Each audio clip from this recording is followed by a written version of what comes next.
Lake Baikal, a magical place, fantastical ice, clean waters, a dramatic geography, and of course, a unique ecosystem which has developed over the past 25 to 35 million years. And of course, a place like this just beckons you to come and experience it all for yourself.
To discover what this amazing ice is all about, we're going on board this hovercraft, and we'll be joined by biologist Maxim Timofeyev. He's been studying the wonders of Baikal and how it can contribute to modern science.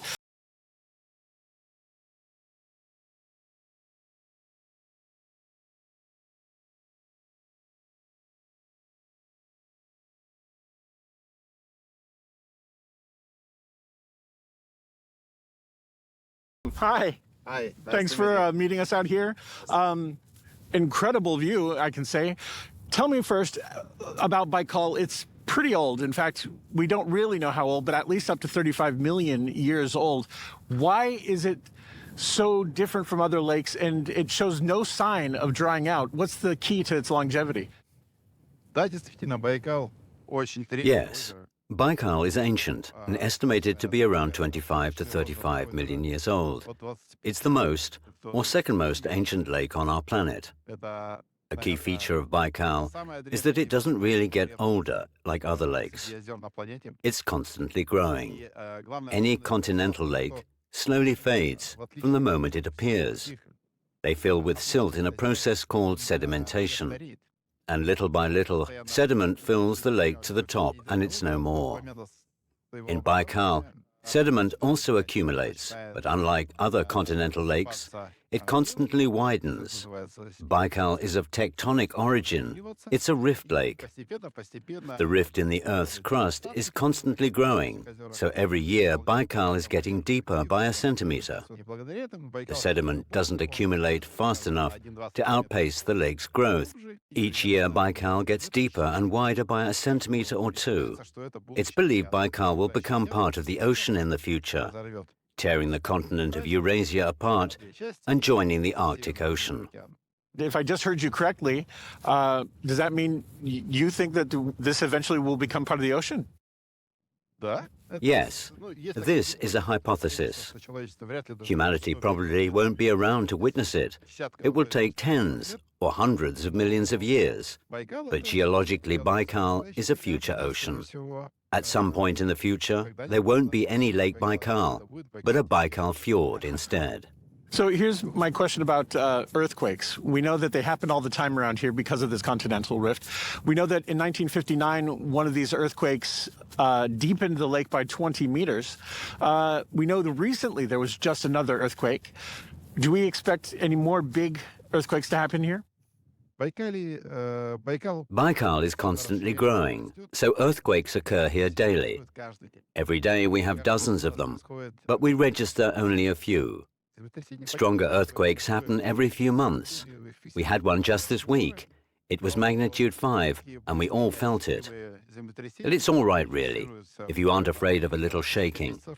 We don't expect any massive earthquakes, because Baikal relieves lithospheric pressure.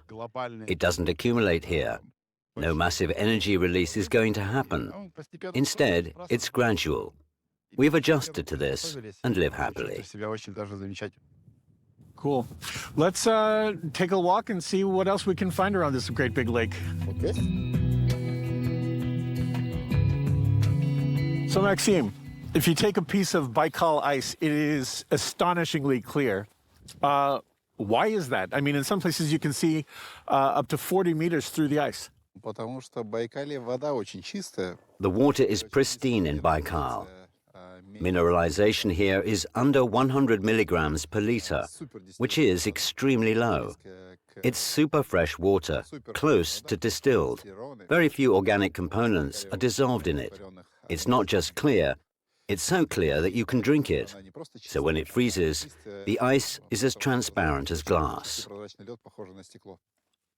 So obviously not here, but there are some famous bubbles and cracks that we can see under the ice. What are those cracks? What are they made of? Gases frozen in Baikal have different origins. First of all, there's simple snow, methane, and other gas sources at the bottom of the lake. In places where the concentration is high, cavities emerge in the ice, sometimes so big you can fall into one, but they're usually safe. The ice is very strong. It can hold people, it can hold trucks, it can hold massive vehicles, but at the same time, we see fissures and cracks all over the lake. Is this safe for us to be out here? Sure. In some places, you must watch your step.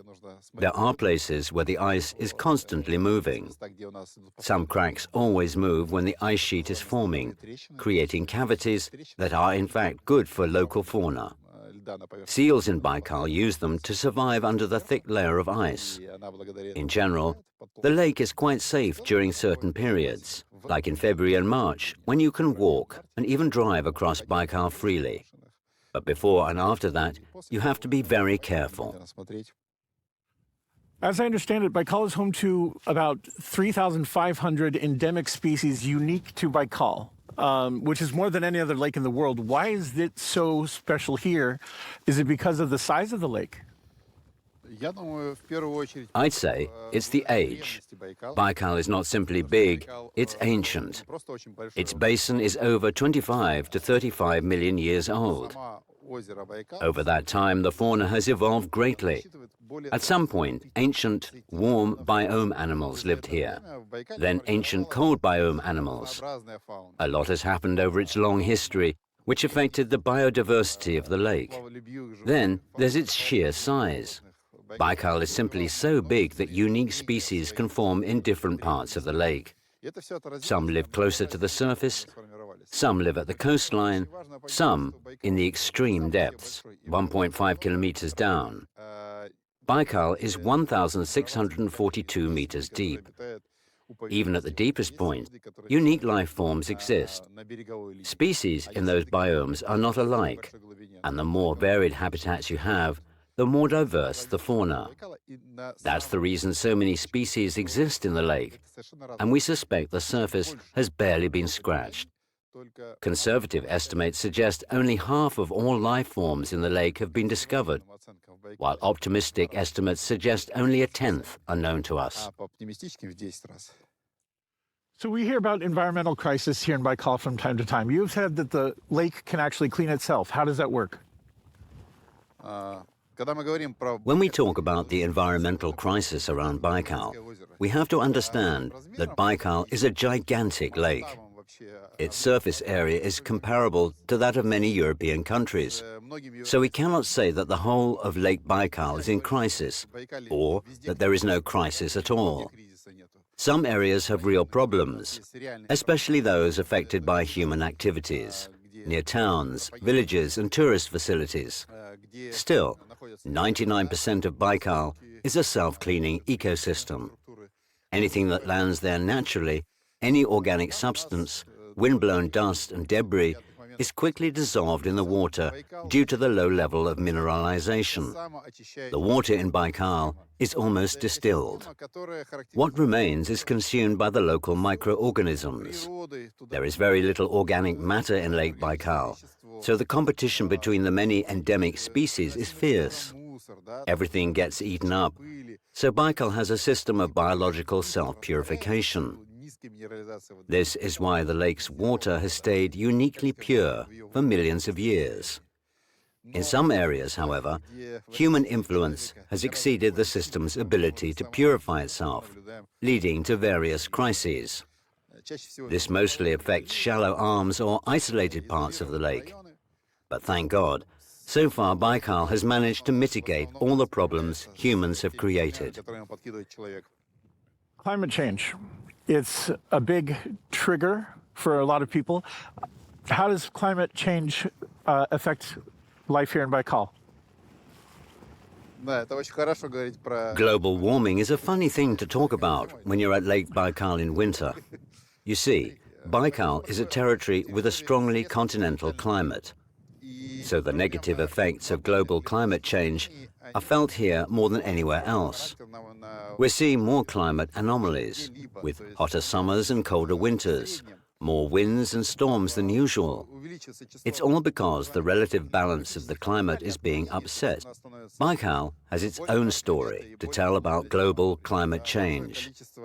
We've been monitoring the lake's water temperature for more than 75 years, and we know that the average annual surface temperature has been rising.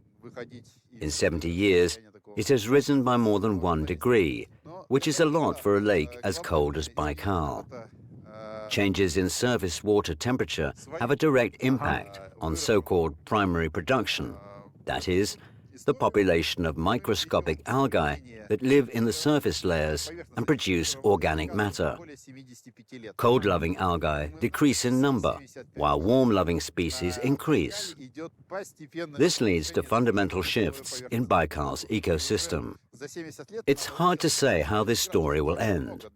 On the one hand, Lake Baikal has undergone numerous climatic changes. It used to be a tropical lake. Then it was covered in ice completely.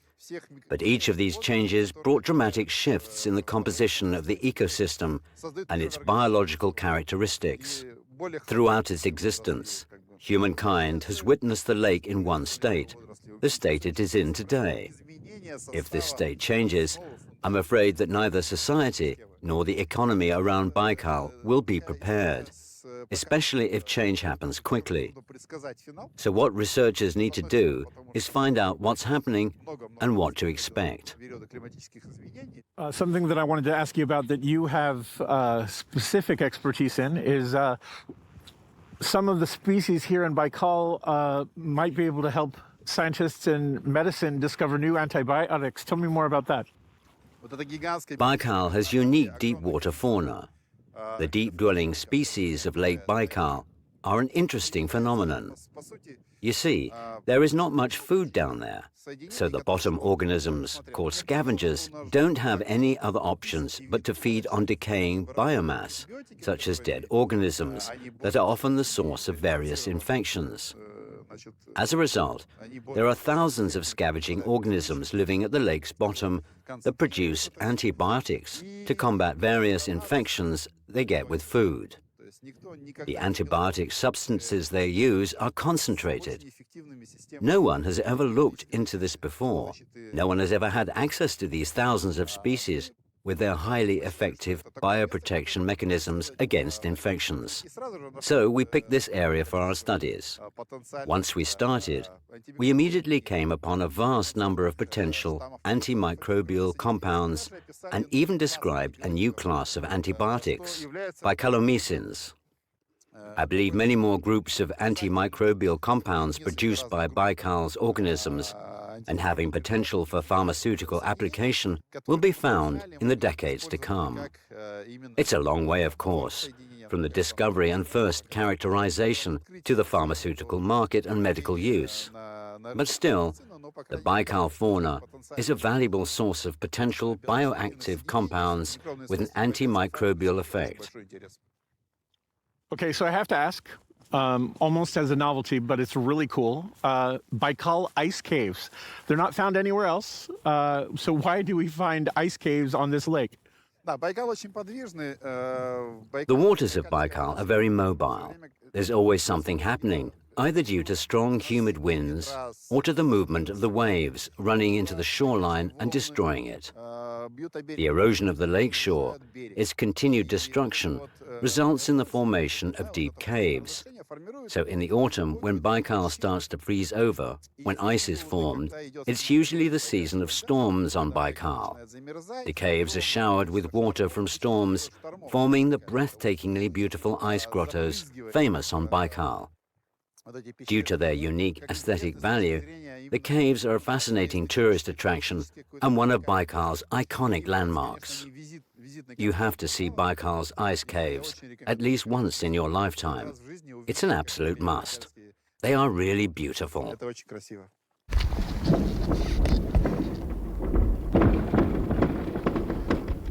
And that sound you hear is Lake Baikal actually breathing.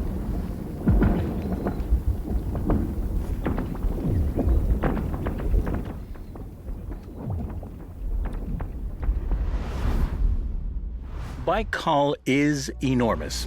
It's as big as a European country like Belgium. And I bet you're wondering how deep it is exactly. Well, it's more than 1.5 kilometers deep at some points. To put this into perspective, you could measure it with 2 Burj Khalifas, 3.5 Petronas Towers, and about 12 Great Pyramids of Giza. To discover what's under the ice of Baikal, we're going to be joined by Igor Khanayev. He is a professional diver and scientist, and he is actually down there right now. When he comes back, he'll tell us the secrets.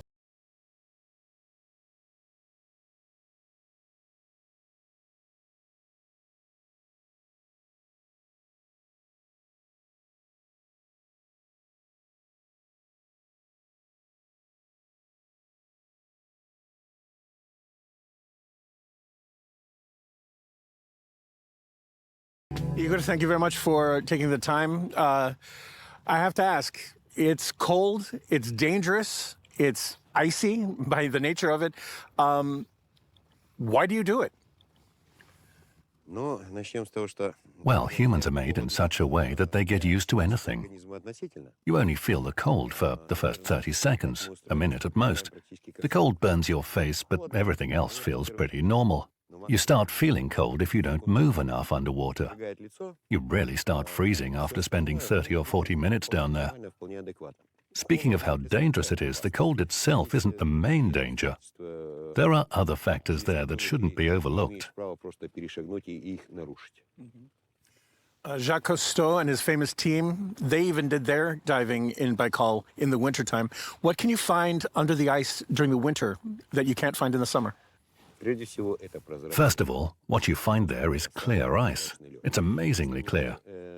When the ice isn't covered with snow, a diver floating underneath a meter-thick layer of ice can see the face of a person standing on the ice clearly, every feature. And if that person lies face down on the ice, the diver will even be able to see the color of their eyes and the diameter of their pupils. Now, imagine coming from smooth ice to an area full of pressure ridges and cracks, with ice piling up to 10 meters thick, both on the surface and under the water.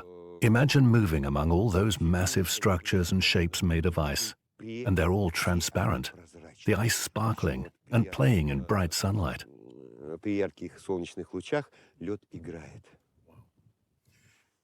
Choosing where to dive is a big deal, and it takes a lot of preparation. What goes into picking your spot and maintaining it, and how do you decide where you're going to dive? During our dive this time, our goal was to pick sponge larvae, which appear in great quantities at this time of year. With that in mind, we picked an area at a depth of 10 to 17 meters and moved towards the shore, starting at the lower depth. So it's all determined by the goal of the dive. For example, we can dive in an open lake when studying underwater incrustation. Now it's cold, so the layer of ice keeps growing thicker by several centimeters each day. But once that process slows down, the bottom side of the ice immediately gets covered by a colossal amount of various diatoms.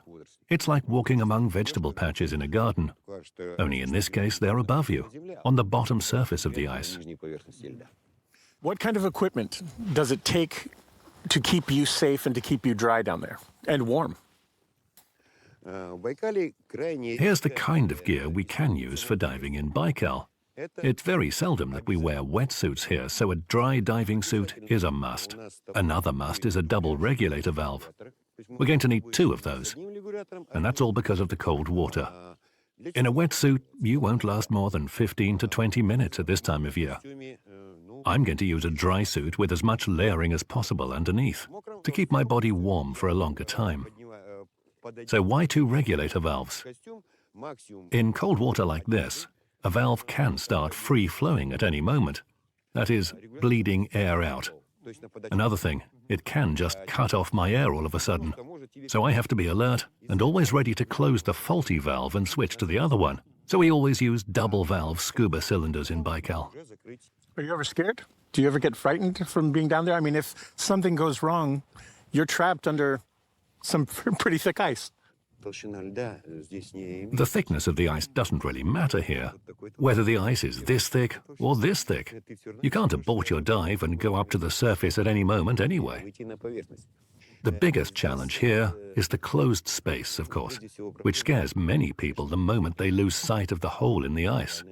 The moment they can't see it, they start to panic. As you see here, we dive with a safety rope attached. Goal number one for the diver is not to get entangled in the rope. For the person manning the safety rope, the task is to keep it taut so that he can feel the person on the other end of the rope. There has to be a constant connection. Another factor is the lack of light. Whatever the situation, you must be able to find your bearings underwater. You must know where the hole in the ice is, even if you can't see it. That's it. Do you have a dream to going to the deepest spot of Baikal? I mean, if you could, I mean, as a diver, it's difficult, but what would you find if you went to the absolute deepest spot of the lake? You think I've never been there? My deepest dive to the bottom of Baikal in a manned Mir submersible was at 1,580 meters. What's there to see? Deep water diving missions are incredibly interesting, especially for a biologist like me. I'm a biologist, an ichthyologist, and my main object of study is the cotidia and sculpins in particular. And it's fascinating to observe absolutely everything, such as how various organisms adapt to complete darkness and extreme pressure. And yet, there are cases when benthic fish, those which rest on the seafloor, can adapt in open water. Studying the hydrological profile is also fascinating. Gas emissions, for example, and the overall landscape that may seem to be as barren as the surface of the moon, and yet is thriving with life, if you look closely at it. And that's under extreme pressure that requires extreme adaptation capabilities from living organisms. I have to ask you about the famous black circles that appear on Baikal. Some people think that they are UFOs or from extraterrestrial origins. So what are these circles in reality, and how do they form? That's a most fascinating phenomenon here on Lake Baikal. That's not just hearsay. It can be observed from orbit, and satellite images have been taken of those enormous, fascinating rings. The explanation is actually quite simple on one hand, yet on the other, there's this unique ecosystem within Lake Baikal. Do you know what methane is? Gas. Yeah. Gas hydrates are released through fractures in the lake bed. Methane hydrate, a solid compound, is lighter than water and goes up to the surface. Then solid methane turns into gas. So if you have a piece of methane sediment this small, it will cause intense churning of water once it reaches the surface. Going up, the gas captures large quantities of water from the bottom along the way. Now, let's think logically. The gas carries a lot of deep water. Water temperature under the ice is close to 0, or maybe 1 degree Celsius at most. The temperature at greater depths is constant at around 3.1 to 3.4 degrees Celsius. So when the warmer water goes up, it's evenly distributed in circles and melts the ice. We hear a lot about environmental concerns about Baikal and that a lot of pollution keeps coming into the lake. When you're down under the ice, are you seeing the effects of this pollution? Researchers have registered high concentrations of phosphates, phosphorus, and nitrogen in the areas of human economic activity. In these places, the underwater picture of change is really nasty. Realizing that all this is happening right in front of you and you can't do anything to stop it can be really hard. I'm not a utopian. I'm an optimist. I'm sure that in the long run we'll come to the realization, at all levels, that it can't go on like this, and changes will follow. But once again, don't think that Lake Baikal's entire ecosystem is affected. That's not true. I'll give you a figure: 23,000 cubic kilometers. Lake Baikal's vast quantities of water are capable of undoing the effects of incoming pollutants. Your colleague told us that Baikal fundamentally cleans itself as an ecosystem. It doesn't matter if the ecosystem can manage the negative effects on its own or not. If there's damage, the balance is upset. We must help Lake Baikal cope. And let's not forget that the most endemic species inhabit a narrow stretch along the shore. If we see that the endemic forms of life are ousted, we must help and do everything we can to reverse the process. As humans, as a civilization, it's our duty. Thank you very much. Igor, it's been very interesting to hear your thoughts. I want you to stay safe and stay warm, okay? You're welcome to Baikal.